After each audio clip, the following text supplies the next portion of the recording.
couple weeks ago, Nintendo released this wonderful piece of plastic.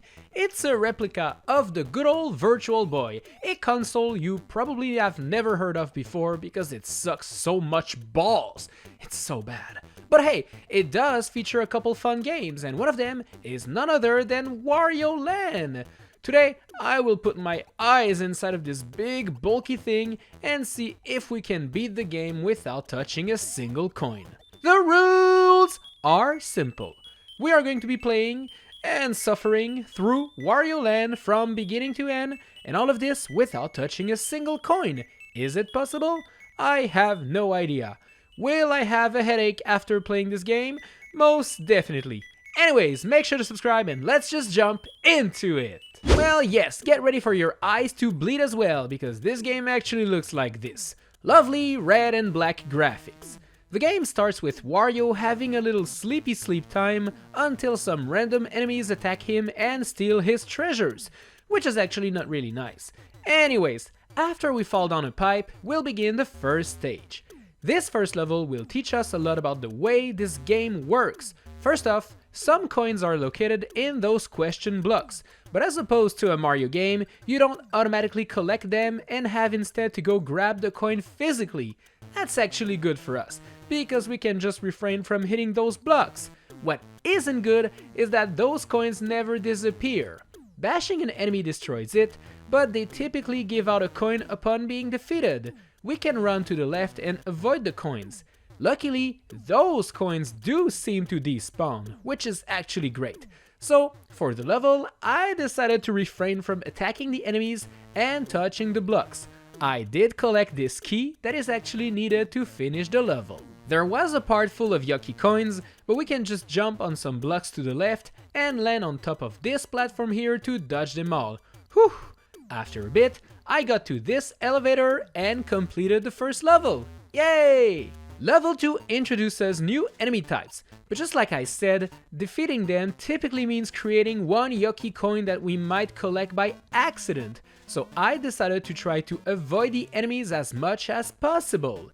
This level also introduced red pipes that we can go down in. They will lead to secret rooms, and this one eventually brought me to a place full of blocks containing all sorts of yucky things. That final block did give me the key to beat the level though, so in the end, it was well worth it. The rest of the level wasn't too bad, and soon I made my way to the elevator and to the end. Level 3 is the first underwater level we'll get to explore, and let me tell you, it's quite confusing. There are pipes all over the place with secret areas full of diamonds, coins, and other things we don't want to touch. I had to actually open up a map of the game to be able to tell which block contain a key and which blocks to avoid touching completely. Those big shark enemies are also quite annoying to deal with, but eventually I got the key and swam my way to the exit. Level 4 is actually a boss level. Yup, this game features bosses. Neat! This one actually starts by attacking us in the background with big spiky balls. And wow, the 3D effect is actually quite sick. This is scary, man. Anyways, after a couple attacks, he's gonna come to the front stage, and this is when we can jump on his head. Do it 3 times and he's done for. Yay, we did it! Easy stage. Wait a minute, what's going on? It's raining coins! No one told me this was gonna happen. Ugh, man, this is just unfair. I had to start over, beat the boss again, and then I decided to run all the way to the right to avoid this yucky rain of coins. And well, I did it. Well, at least now I know what I have to do after defeating a boss in this game. Ugh. Level 5 takes place in a forest, and well, we just have to step a few feet in this new level to see a problem. There's a tree stump with 2 coins on top, and well, there's no way to jump above those 2 coins. Without the help of our friendly birdie bird. I'm not gonna lie, this took me a few tries, but eventually I did jump high enough to get to the left side without touching those coins, and that made me quite happy. The rest of the level is a bit tricky because it forces you to climb up and you never know if you're gonna find coins on your way to the top, but hey, it's okay. This part here is full of yucky coins, but it is also where the key is, so I had to be extra careful. I managed to get myself a power-up that allowed me to fly, and that led me to the end of the stage. Level 6 is a pretty annoying level. It's full of water currents, waterfalls, and features tons of coins all over the place. Not very long after you start the level, you'll come face to face with this problem here. There's a big wall, and there's 3 coins in the water. Despite my many attempts at flying over the wall, it seems like it actually extends out of the screen, so there's just no way to climb it or go above it. Well, I guess this is going to be the turning point where this quest becomes a bit sad. We do have to collect this coin here in order to go onto the other side of the wall. That sucks. The rest of the level truly isn't any easy, let me tell you. So many blocks contain coins, and you also have to go inside of this pipe here in order to get the key. But in order to do so, I had to get hit to turn into small Wario to then do a very precise swim up the waterfall to fit just in between those coins and those blocks. It took me a couple tries, but eventually I made it and got the key. The final challenge lies in that room with all of the water current. If you just let them push you around, you'll end up collecting a bunch of coins, which is not what we want. You have to fight the currents to enter this pipe, and then you'll be all good. Level 7 takes place in the desert, and it features new cool enemies like these little tornado guys. They are so cute! Anyways, this level is also filled to the brim with coins, and avoiding them all is very difficult. In fact, I am pretty sure that this is impossible. I did manage to spend most of the stage dodging them left and right, but eventually I arrived in this room. It's full of coins, and you can't actually go above them because of all those little bitey bite guys that kill you. I did try to do my best in doing some scary jumps, but I still had to collect at least 13 yucky coins. It's kind of cheap how there's just no way to dodge them. It's like they built this room to troll coinless runners like me. Oh well, that brings our total to 14 for now. Level 8 is the second boss fight of the game, and this one is actually way easier. You gotta wait for this big sandworm to jump from the background to your position, and then you run to the other side. He's gonna come out of the sand, be confused to not see you there, and this is when you can jump on his head. We just gotta do this 3 times, and he's a goner. Alright, you know what's gonna happen now? A rainstorm of coins! Quick, let's run to the right side and hide while we can! Man, this one was pretty scary, but I managed to clear it without touching a single coin. Level 9 was actually a very simple stage, and I really like the mechanic it introduces. Basically, we have to grab watermelons to put them on a spring that launches them in the background, sometimes hitting switches, and sometimes giving out a lovely key.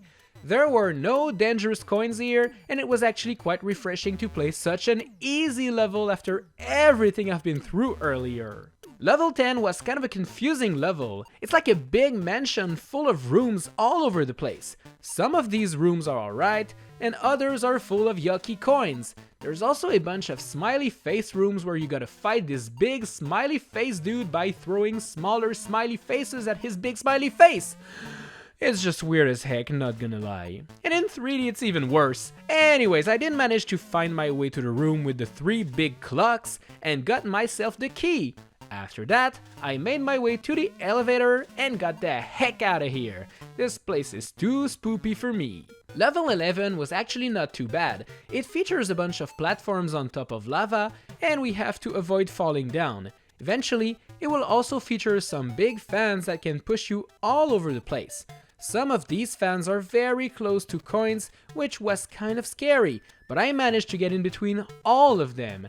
That is, until the very end. You see, in order to get the key needed to finish the stage, you gotta go up in this big vertical room, and the only way to do that is to get pushed up by those big fans. And well, the game added some coins to guide us. Wow, how thoughtful of you! I tried to avoid the fans, but they're the only way to go up, forcing me to collect 2 coins over there and 2 more over here. This is 4 more coins for us, which sucks. Hopefully, these were the last coins we needed to touch. Level 12 is our next minibus stage, and well, I'm gonna be honest, this was the easiest one so far. You have to jump on this robotic dude to eject the living creature inside of it. You then jump on that little guy. Yeah, that's it. You do it 3 times and everything will be good.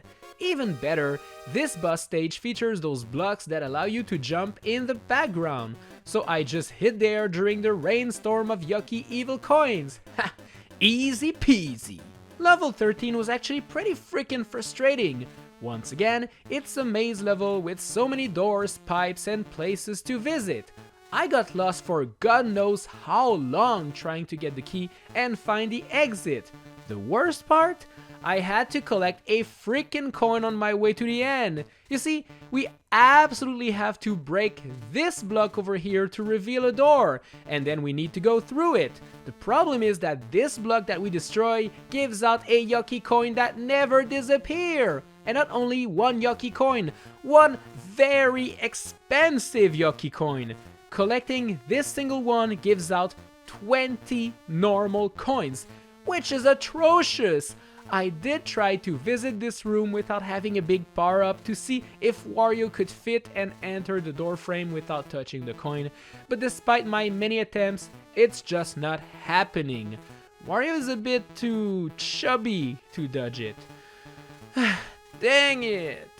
Thankfully after that, I didn't have to collect another coin, but I'm not gonna lie, that one hurts the most.